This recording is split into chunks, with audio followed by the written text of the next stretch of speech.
am Vahanita from class and welcome to the Airtel Innovation Mission. These are my teammates Vaishnavi from 8th class and Uma Mahesh from 9th class. This is our project rain detector sensor. Unexpected rains causes losses and damages for farmers in the agriculture field.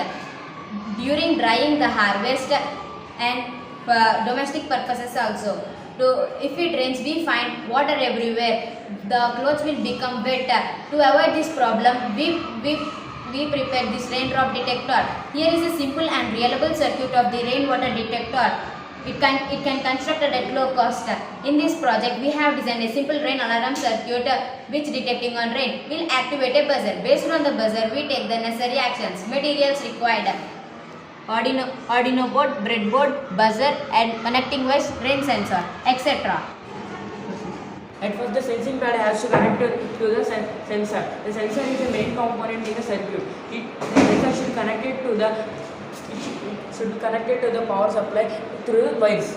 Arduino has 4 pins. They are VCC, GND, AOut and DOut. VCC means power supply pin of the rail.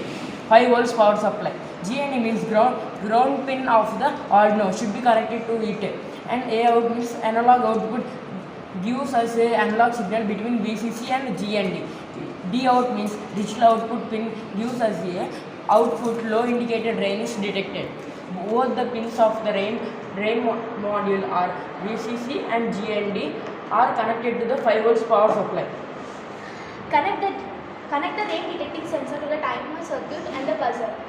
The circuit sensitivity can be adjusted through a variable resistor. Once the rain falls onto the sensor strips, then the circuit will be activated because water is a great electricity conductor. The water on the sensor. It starts to sound the buzzer, and when that the sensor, the buzzer turns on. The raindrop detector can be used in the irrigation field, automation of the homes and auto communication of the communicator. Thank you.